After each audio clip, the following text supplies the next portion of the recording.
Good morning. Today is January 30th, 2020. This is Clear Passage Prayer Line. Title of the message today is The Criminal Spirit. The title is called The Criminal Spirit. Subtitle, Illegal Possession and Control. Illegal Possession and Control. This is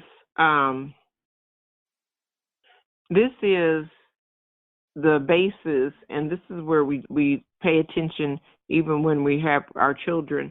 Pay attention. This is the basis where everything stems out of. Let me just give you some examples of what a criminal spirit looks like. And the reason we're doing it, you can probably think of 1,000 more, but these listen to these. The criminal spirit, illegal possession and control.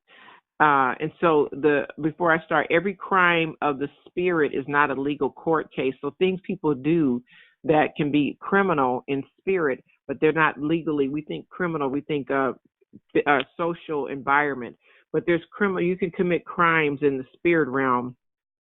Parents, when they speak death to their children, they're committing an offense. But they're not held accountable except in the presence of God. But you know that, let the words of my mouth and the meditations of my heart be acceptable. The enemy starts with very subtle. This is very important. If you can pick up the discernment of this, you'll start to catch things early and often, and they will really greatly benefit. You start to catch it early and often. The criminal spirit, where the parents verbally talk crazy to their children, are bullies. That's a criminal spirit as well, taking advantage of a weaker person. The criminal spirit is where someone can, because they can, they do. Not because it's the right thing to do, but because they can take advantage of a situation, they do. Because they can take advantage of a situation, they do. Now think about how many situations happen under that. Child abuse, human trafficking, stealing something that was unprotected, or taking advantage of a senior, bullying. That's that. A teacher, people in power because they can, they do. Not because it's the right thing to do. Integrity is you do the right thing whether somebody's watching or not. The criminal spirit will take advantage of a thing. For example, in a classroom, teacher says, everybody sit down, and leaves and comes back. The criminal spirit, and these are children, but the same thing. This is why you have to be real diligent on keeping up with that, be early and often. The criminal spirit will, as soon as the teacher leaves, let me jump up and do whatever I want to do. Let me jump up and disturb other little kids. Let me run around. They're going to do all they can do because nobody's watching. That's that. And because it's not that they even need to. It's just that it's an opportunity, and they will not. They're going to go to that side of the fence. They're going to go and take advantage of whatever the rules were. They're going to step over the rule. So think about, they ignore the rules. They offend at every opportunity. Steal, kill, and destroy. Criminal spirit, that's the enemy. And what the enemy was trying to do was take illegal possession and control every time. When you take something that doesn't belong to you, or you are in people and things, not just physical possessions, but people, taking somebody else's husband or taking somebody else's wife. Illegal possession and control. When someone offends somebody's reputation, or tells a lie on somebody else, they're affecting them, and it's through illegal influence. They're doing something that's not true to gain an advantage. Illegal possession and control. Okay, so people with the criminal spirit, they suffer. Now if you notice,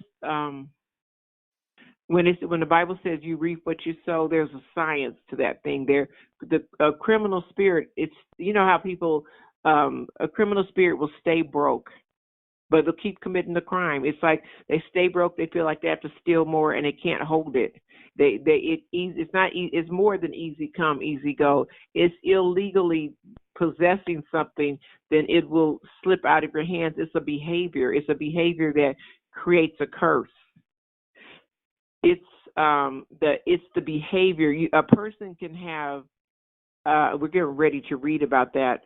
A person can have integrity and start out with very little, but through the blessing of God and the direction and the consistency and the keep moving forward, they'll slowly start to gain. They can have started out with a disadvantage, but they'll slowly start to gain and pick up momentum and get blessed. And they're giving unto the Lord, doing unto the Lord, being kind, doing the things that are operate in the fruit of the Spirit, and the blessings will just start to happen. They'll just start to accumulate blessings. And on the other hand, someone that's always grasping and snatching and desperate for whatever, that person, like the concept of scavenging, that person will always be in want. It'll never be satisfied, because, and that's in Proverbs, and I don't know the exact verse, but they'll always be gimme, gimme, gimme, and it never be satisfied. And doesn't matter how much they have, they still want. If they have something, they see somebody else has it, then there it is. And it's a spirit. It's not something that they may cognitively do, but it's a spirit. So it is these reason I'm saying that it is the modus operandi. It's the thing that someone is operating from. It's deeper than their cognitive effort to do it, because they'll justify it. But it's I gotta have it. It's coveting. Just needing to be in the need. It's really a neediness, and so that's another way to pay attention to it. And the reason you do that is because that will dictate the future for that individual. It does. What's in a person's spirit will override mental, all the education. If someone has equal education, but one person is operating in the fruit and the other person is operating in lack with the criminal spirit. A criminal spirit is, it's more than lack. A criminal spirit is, I don't want to do the work to get it, but I still want it. I need the shortcut. I don't want to study. I need the answers. Quick. That's criminal spirit. Integrity is like, not only do I need to learn it, I need to really understand what I'm doing, because especially if your information is going to ultimately affect the lives of other people. A teacher's knowledge affects the lives of all the children in the classroom. A surgeon affects the lives of his patients. If you're a cook, you're affecting the lives of the people that are going to eat your food. It's interdependency. So if you are if a person is operating with the shortcut, that automatically affects the quality. There's a concept when people get things made in China. It's called same, and that means they will copy it exactly, almost exactly. And what happens is it'll look the same and may taste the same, or look the same and feel the same, but it's not the same. Case in point, they were making egg rolls. They were making some other substance that sometimes when food is prepared, pre-prepared food, you have mystery ingredients, because you can't quite define, like chili or bread or something where it requires a mixture before it gets cooked. You can't. There's opportunity to hide things in there. So they had baby food, baby formula issues. What is that? Sawdust, paper, all kinds of non-food material was cooked into the food. You can digest it, and it may or may not make you sick, but it's not what you paid for, and it's a shortcut, and that is criminal. That is very criminal. And so the whole point was to get taken advantage. So steal, kill, and destroy, right in that down the alley. That's the whole motive. That's the whole way the people are operating, and that thing carries layers of a curse attached to it. That thing carries when people do things like that, and it affects other people, whether the people that are being affected know it or not, the the the person does. The person is answering. There's a heavenly. This is why God is so awesome. He knows what's going on. He's paying attention. That is that is being seen, and nothing happens in the earth realm that goes unanswered. It all gets answered. It's how it gets answered. So that issue they in China again they this was kind of funny. They built a big giant naval ship, and it was reported, and there was such a lack of confidence in their ability to build with quality, because see that shortcut, if it's in the business practices, and if the legal system is okay with it, and there's no checks and balances, no compliance, no quality control, if it's that inferior, that's something that is the spirit of acceptance of inferior, whatever it is. That is part of that's okay. I'm going to tie it back to something even more significant, but that is that will affect the whole country. Shortcuts, lack of not focusing on quality. That is a group of people that are in a rush. And China was in a rush for a long time to catch up. And so, in their efforts to catch up, they took shortcuts. This is historical. This doesn't even, and it's completely attached to a spiritual origin.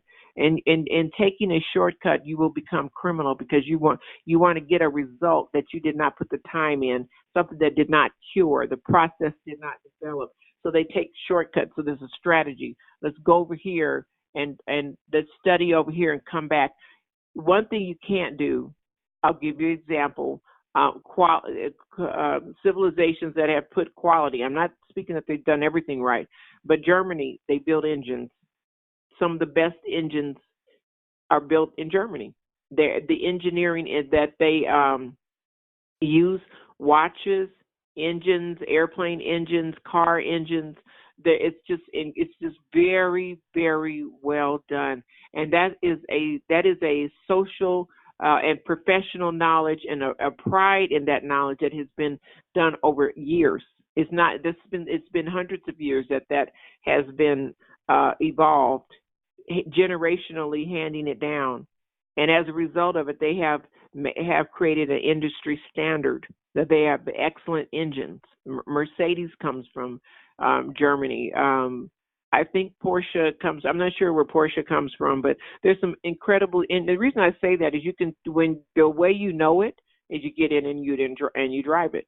America does very good cars. They short on some things. They don't have the design aesthetic on every. Now they probably do, but they didn't long time ago. The cars that were made in Europe did not look like the cars that were made in the United States. Cars didn't look as beautiful in the inside as they did. And they eventually, you have Cadillac, you have some other ones, yes. So, but what we're talking about is quality and breaking down and perfecting the smaller things, but taking time to build out the quality. Now, getting back to the China scenario, it was so little confidence was placed in their ability to build, was that they built a ship. They built an entire ship, naval ship. And so this was reported. It was really funny, but then it was also reflective on the culture. They had I think it was Japan, but somebody reported to the United States that they built a ship, and nobody even budged. Nobody even said, "Let's go. What are they doing?" or anything. They just watched them. And because they know the character and the way that they build things, and now when you start building battleships and highly technical things, not only does your foundation have to have an excellent quality and base to it, it's precept upon precept. This is stuff in the Bible that people are practicing in business and practicing in life, and they don't realize that God is the one that originated that whole concept. It came from Him.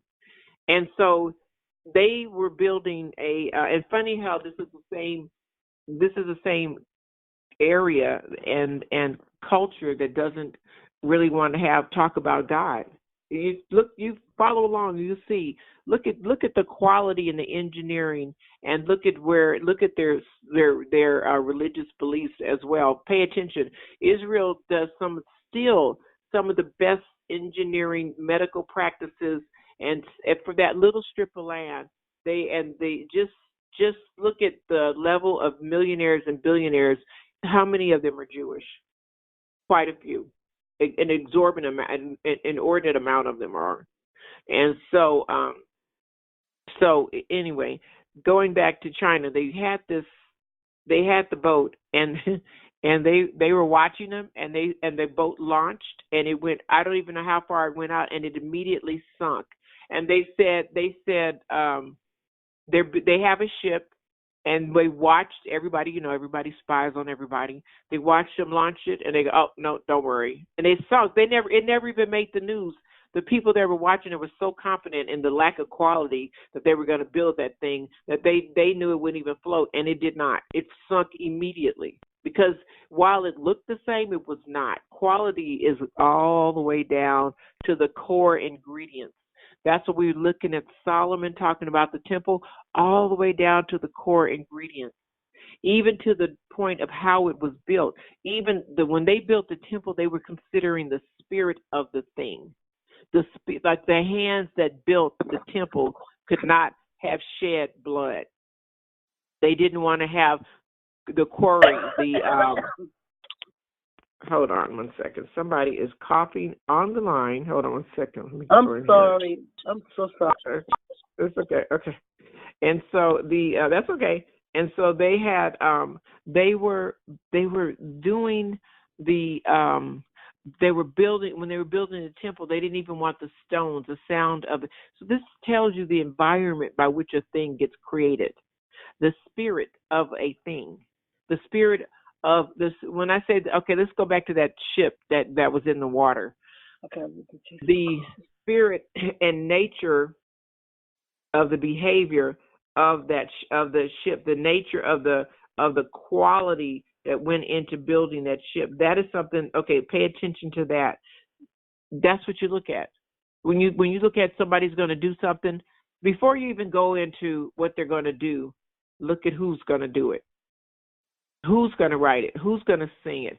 Who's going to? That's what we're doing all the time when we look at people taking an action and somebody says this person's getting ready to do that. They go, well, who is this person? And then when they look at them, they go, okay, I see.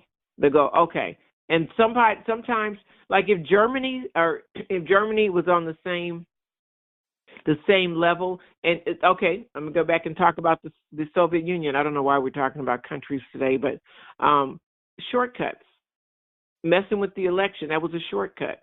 That was an integrity issue. Steal, kill, and destroy. Steal, manipulate. Steal is illegal possession and control. An entire country agreed to take illegal possession. Now, let me tell you, the United States has done it as well. So when we had slavery, illegal possession and control, taking over from the East Coast, expanding all the way out to the West Coast and moving all those tribes of Indians, illegal possession and control, manipulating contracts and going back on your word, illegal possession and control. That is stealing. You can call it what you want. You can give it a name and justify it all day. They had displaced Native Americans and say, okay, this is your land. Up until the time they found gold on it, then they switched it around. Illegal possession and control. That's greed, coveting. There's a spirit attached to all of that behavior. A spirit of an entire country is attached to all of that behavior. Not that it doesn't happen. It does, because the Lord told the children of Israel, go in and possess the land, take it. Because he gave it to them. So, but when you say illegal possession and control, look at the quality. And because what that tells you, when you see something like that, that tells you the capacity and the level of behavior that they're going to go through. Not that, countries do stuff all the time, but the point is you look at the integrity. What are they willing to cop to? What are they willing to fess up to? What are they willing to take ownership of? If they operate in a criminal realm, you got to look at them a whole different way. There's some countries and some people and kingdoms that kingdoms can maintain. They can maintain order on a handshake. So when you saw Solomon building the temple and the other king said, I was friends with your father, and went through the process, that was an integrity conversation. That was an integrity-based conversation. I'll pay your wages. I'll do this. They were able to do good business because the borders they were neighbored by people of integrity. They were neighbored by communities of integrity. Likewise, Sodom and Gomorrah, that they had to go. It was no integrity. But beyond no integrity, it had turned criminal. That was an example of criminal spirit, and the Lord had to address it. The enemy had gotten situated to a point that he had burrowed in and literally affected the social structure of an entire city. Their behavior got so vile that it just was terrible, and he had to destroy the whole thing, both of the cities and probably surrounding area, just clean it out. That is in a spirit of a spirit can start just by personal individual action, but if the ideals of that criminal spirit have saturated an entire community, that's where you have a problem. What's the doorway? Alcohol and drugs, illicit mental practices that are just not okay. And this is where we talk about if a culture is wholesome or if a culture is defiled. When you can see it on television. There used to be a time where certain words and certain things weren't shown on television, and now it's just a regular part. It just comes across, and a 2 or 3 year old can get access to it if you're not careful, and it's affecting their spirit. It affects how they operate because they've had exposure. So the criminal spirit is really important. Have doors been open for that to take root in the child? You can have the best child in the world and get them around some bad acting friends, and the spirit of the friends will affect the child. The criminal spirit will connect. They'll say, "Oh, that I can. We don't have to buy our food. Let's steal our food. We don't have to pay. Let's go." There, and then once the child or the teenager or whomever has attached to that, they start that practice. There's just been a transference. They're now attracted. I get something for nothing. I can take a shortcut. There's no integrity. Integrity is whether the waitress comes back or not, you still leave the money. You still leave the tip. Personal integrity. There's a and I don't know who told me this, but it was very recent. There is they're not Quakers, but they're like Quakers that, and I don't know where I got this information, but they were talking about when they have a holiday, they operate in such integrity. They have bakeries, and they have some of the best bakeries in this particular state, and the bakery, when they go have holidays or they're out, they leave they leave the bakery open and tell the people to put the money in the basket. And they operate in integrity, and they're blessed. They're thriving. They're blessed. And people come in and buy the food and leave the money. And that is integrity in a culture, that they don't worry about stealing. There are cultures in here, even in Southern California, that there's certain cities where people don't actually, not LA, not Los Angeles, but there are surrounding smaller beach cities where people literally don't close their door. If you drive down people's homes, their doors will be open because they're facing the beach, but the doors will be open. People are in there and their doors will be open, and when they leave, they just close the door, but their doors are not locked until evening, and sometimes they're not locked in, but sometimes people don't. There used to be a time when people didn't lock their doors, because there was a level of integrity that was in the entire culture. And that obviously, now let's go all the way up to heaven. We talk about integrity there. I'm sure there's no locks on doors. There's no need. There's nobody stealing, killing, and destroying there.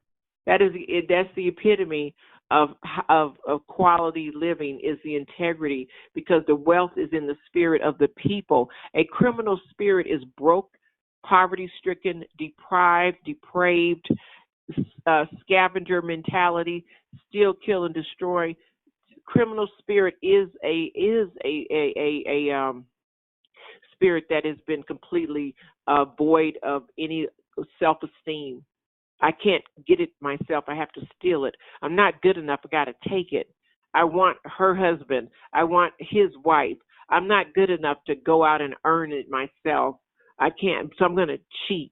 I'm going to lie. I'm going to do these things. Now we're going to look at the fruit of the flesh, and you compare that with steal, kill, and destroy. It is the spirit of. Works of the flesh are directly attached to the criminal spirit. Reason I'm saying this is so important, if you can identify it early, often, especially in children, you do not steal. You do not take things that don't belong to you. You got to teach it early on. They got to understand it. It will affect everything. It will affect every single thing, because just like you've all seen The Godfather, and there's some other really movies like Heat and Heat with Al Pacino and Robert De Niro. They had so much. They were high level bank robbers, and for most part, they would make extraordinary amounts of money, and their families would go out to eat. Now they could only be friends with each other. This is a mob. They could only be friends with each other. They hung out together. Everybody did everything together. And if you messed up, then of course they bumped you off. But that's no life. You can't go outside your circle. And if you don't keep committing crimes or recycle or wash the money, you're stuck in a loop of crime. Every criminal tries to become legitimate. If it's so good being a criminal, why are you trying to be legitimate? But every level of crime, drug addiction, drug dealers, war crime, anybody that's doing a crime and making a lot of money, first thing they try to do is become legitimate, because there's something sleazy about illegal, ill-gotten gain. It doesn't matter where they get it. Even prostitutes, they want to come out of the business. The pole dancer wants to come out of the business. The drug dealer, they don't want it, because there's a spirit attached to that thing. You're doing something dark, which possibly means taking advantage of some weakness of some other human being to gain it, and it makes you feel dirty. People feel, you just don't feel okay. You get money that's illegal, you feel bad about it. They feel like, they stole somebody's money. It's guilt. Now, some people's consciousness is seared where it doesn't actually affect them. They try to bury it and get along, but it does. You can't bury the momentum of events. You can't. You have to be released of it, and that has to be through forgiving, washing of the spirit. Is through the presence of God. Because if someone keeps committing crimes over and over again, it turns them dark. They become negative.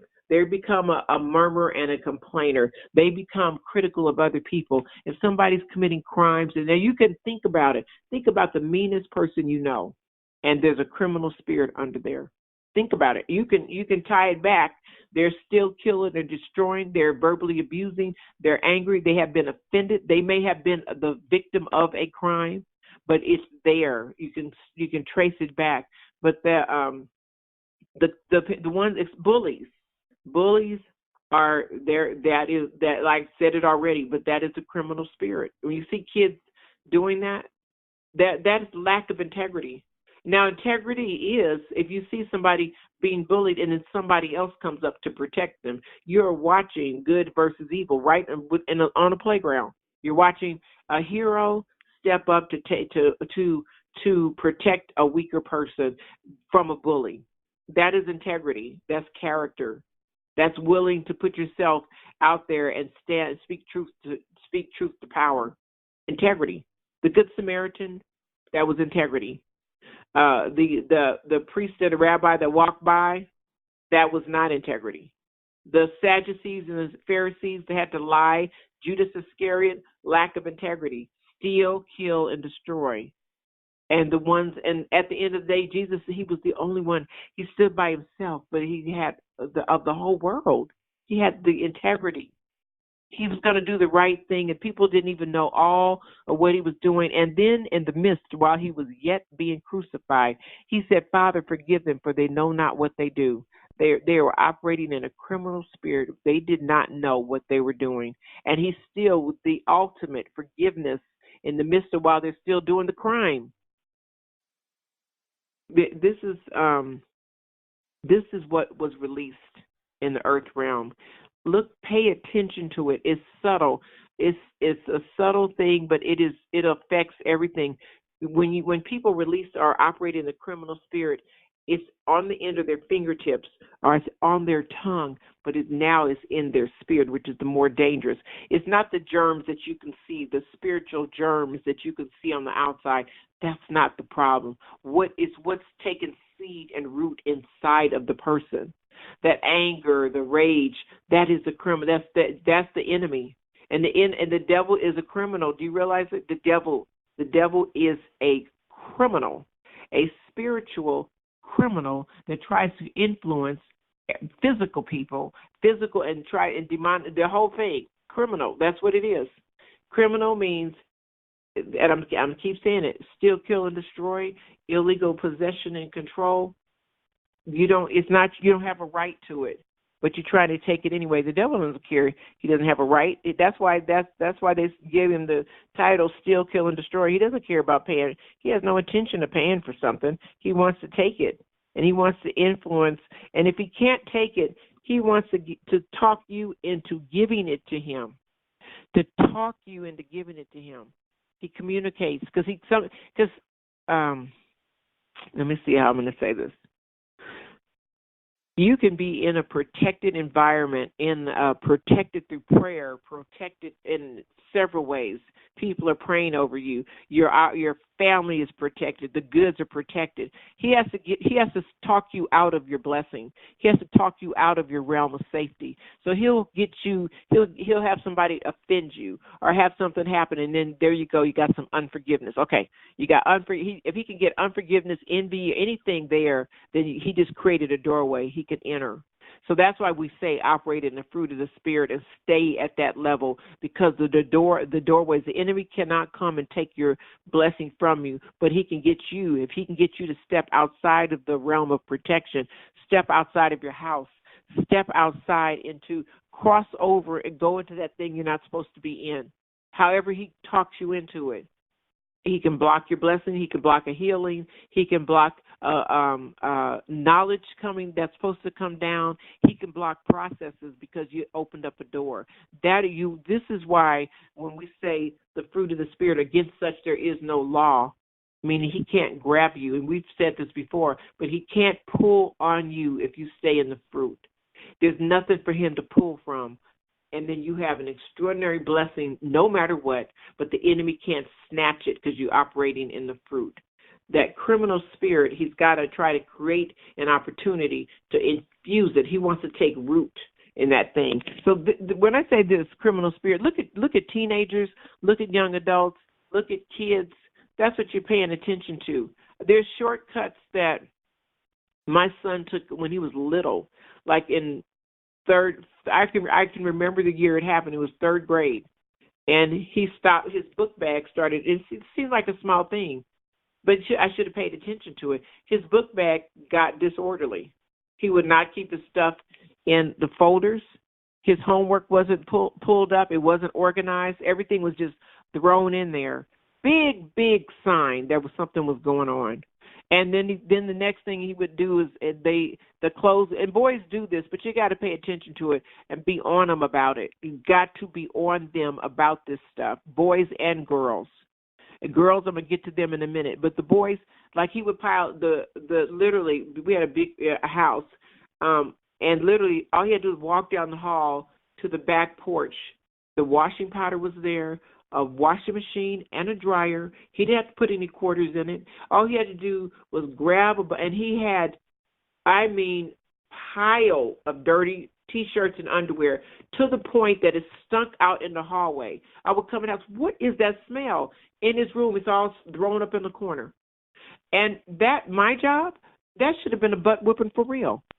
Get this stuff out and wash it, fold it up, and put it away. Now, I'm going to tell you, my mom used to have me, and I'm going to thinking and this is something I regret to this day. I'd have done it differently. We used to have to get up on Saturday morning, and before 12 o'clock, the whole house would be clean. So everybody, we get up, have breakfast. My mother was a good slave driver. She would get you she'd play music in the background, real energetic music, so that you would feel like you were doing something. We had gloves and we cleaned the whole house before 12 o'clock, and then the rest of the day we got ready, took our dance lessons, and we had the rest of the day was ours. But Saturday morning, top to bottom, everything was clean. And the thing about it is, it was the reset button in the household, but it was a routine. And while we didn't want to do it, it was a routine to the household, and it was wonderful. Now, I said, when I got my kids, I said, okay, I'm not going to have, every room in the house. I said, I'm not going to have my kids doing that. I'm not going to do that. And that was one of the worst mistakes, because what I didn't give them a routine. I didn't set a standard. You got to have standards and routine and structure. You got to have it. So then when I didn't do that early on, they got in the habit, well, I don't have to do it. And then when puberty kicked in and all that other stuff, then they really didn't want to do it. And so I'll remember it. I told you a story about my son. I'll tell you a story about my daughter. And so he didn't do it, and that was that thing there, that lack of follow up. To this very day, that characteristic that was allowed to sit, that I allowed to be in his spirit, trying to be a new age, not new age, just new generation mother. It was not good. I did not do injustice to him at all, because then I don't have to do my homework. He didn't have to do homework. But he wouldn't do it. He was highly gifted and he wouldn't do it. He was very smart, but he had a really poor work ethic unless it was something he wanted to do. He couldn't do the discipline. In every effort and discipline that you do, even if you are a skater, a swimmer, you're studying for medical school, it's going to be some stuff about your whole profession. It's going to be some stuff you like, and there's going to be some stuff you don't like. But you got to do the stuff you don't like with the stuff you like, because the whole program moves you forward. So you don't get to pick and choose. I'm going to get an A in these classes and get an F in these other classes. You're not graduating. You have to be able to discipline yourself to do it with excellence, the things you don't particularly care for, and then do with excellence the same way you do with excellence the things you really do care for. That's discipline, focusing your mind to get the job done. So, and then another thing, my daughter was out. She used to hang out with, I don't even know who these girls were, but some friends of hers. And she did it the first time. I said, you got to be home, I think 11:30 or 12. I don't know what her time was. And she kept coming in like 2 hours late. So the next time she came in, she was getting ready to go out with these girls. I went down to the car with her, because like 4 or 5 girls in the car. And I explained to her time is whatever time it was. And they looked in all ahead, because I really don't care how cute you are. Look, little girl, you are a teenager. I'll snatch everybody out this car, call your mother, and beat you. And I didn't say I'm not going to say the word I said. But my child is to be home. She better be here. I don't care where you go after that, but that one right there better be back here at that time. I told all of them, and I wasn't playing. Because, see, I don't know how your mama raised you, but mine, she's to be here at that particular time. Else you will see a show. You ain't never seen nothing like what's getting ready to happen. You, the car, everybody, when that's the time she's supposed to be back here. And she got all embarrassed. I didn't care. And guess what? She was back 5 minutes early, because I wasn't playing. I don't know what you guys do at your house, but this one, she needs to be here. This is the time she needs to be here. And so, she didn't hang out with them much longer, because apparently, her mother was just, out of control. Fine, but you have her back home. And so we had to, you had to, again, we were coming up against a criminal spirit, nip it in the bud. How bad you want to be. You always got to handle that, but it's very, very important. Pay attention Pay attention. If you have established quality, and you should infuse quality, and even with your grandchildren, the concept of quality, you got to start talking about that early and often. Because that's the very thing that when your child gets ready to come in the presence of God, that's what's going to happen. I know how I was disciplined in my home. I had quality and integrity and character in my home. I was taught that. So when I come in the presence of a God that has these qualities, I know what I'm recognizing. Just like the centurion recognized power because of his training. When he got to Jesus, he understood some things because he had already been trained on some things. So his faith was able to kick in at a different level because he already had some home training called centurion training as a Roman. He knew he could understand power to power, process to process, precept to. He could understand it. So he said, I understand this. He did the spiritual math and told Jesus, A plus B equals C. I get it. So you don't have to move. Just speak the word. Power.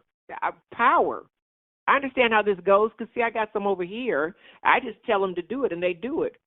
You sitting right there. You can tell. He knew he was speaking into the spirit realm. You just speak the word. I already know it's going to happen.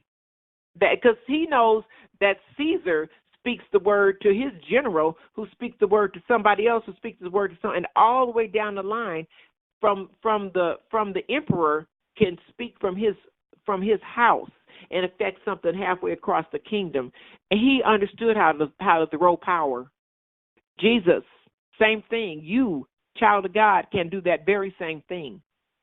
You can do that. So it's not a mystery, but he understood it. Likewise, if you don't train your children, when it comes time for them to step into something greater, they don't have the foundation. They got to have the foundation. How do I study to make this happen? How do I study to bring this? That is the whole point. When you any high level military process, it's an evolution of the basics, and it's a perfecting of the basics. It's an integrity thing. And when you get training, the training, it's an integrity thing. This is what we are missing. This is what has to be brought back into the whole next generation. Even, millennials, I love them. They have a different work ethic, but they are conscious. They are socially conscious, and they're doing quite a bit, but they don't have the training. They don't have the mental some of them do. Don't get me wrong, but they don't have the social training that people have when you have to work with groups, like in the military. People, you have to trust your soldier. Everybody has the same training. And what they're trying to do is weed out the weaker links, the ones that are going, the Judas Iscariot. So the Judas Iscariot was a weak link. He was criminal. And while he was operating and walking around with Jesus, he still operated with a criminal spirit, and it was something lurking. And that's when you're praying for people, that's the first thing you go for. When you are praying for people to be healed, to people to be blessed, for people to come into enlightenment, first thing you go for is to seek out if there's any criminality in the spirit realm. And when I say criminal, I'm not speaking of criminal like the ones that go to jail. That's criminal too in a social environment. I'm speaking of criminal that are you violating the kingdom in any way? Is there a violation? Is there unforgiveness? Is there anger? Is there hatred? That's criminal. It's going to prevent you from being able to get the blessing. Because it's a steal, kill, and destroy. It's seeds of it. It's grains of it. The first thing when you pray for people, what you want to wash them out. Wash, because it doesn't matter what you pour or pray into them. If that criminal element is still that desire to steal, kill, and destroy, to take advantage, to covet, to adultery, fornication, if they're still seeking that, it's going to destroy everything that happened that's put in there. Because that's what it does. Criminal characteristics create, steal, kill, and destroy. Criminal characteristics take advantage of a situation no matter what it is. So you want to always, when you pray, first thing, clean them out. Pray that thing will be whatever. If there's something in them, it should be, Father, if there's something in them that's not supposed to be there, that's operating illegally. If there are any spiritual properties that are operating illegally in this individual, release them, reveal them, so they can be cast out, they can be pulled out, they can be dismantled and extracted. Use every word you dismantled, extracted, cast out, cast down, pulled away. And I don't have it in front of me, but there is a process. There's a spirit, there's a physical, and there's a mental on how to address it. But this is what you have to go for. Clean house. You can't put something new or something of God inside of there. The Spirit of the Lord goes ahead and cleans it out. What's in there that's not of you, Lord, that has to come out. If it's something in them, bring it out. Families. That's why Abraham had to come out. Abraham had to come out from among them, be separate, be holy as I am holy. Come out so I can talk to you. Because if you got grandma and mother in your ear and God's trying to talk to you and they trying to talk to you with tradition and he's trying to talk to you with new thing, you got to go out and hear the new thing because God can't compete with that thing. Criminal spirit. Start paying attention. Start looking for it. You see it all over in bosses. When you see that slickness, that don't go for that because while they might get that immediate reward, it's the law. God's not going to bless the mess. While they might get an immediate, oh, I got away with it, but the long term is destruction. The criminal spirit. Okay, so we're going to go here, and Gloria's coming off of mute. Sandra, Melody, and Patty. Now, the first thing is modus operandi. Satan's modus operandi. That's what Gloria's getting ready to read, and then we're going to read about Laban. This was criminal spirit in action in a family. It happens all the time in a family. Criminal spirit in action in a family. The next thing after that is works of the flesh, where they break it down. And now, when you have the mindset of criminal spirit, when you look at the works of the flesh, now you can see, you can tie it back to it. You can tie hatred, envy back to criminal spirit. You can see where it's coming from.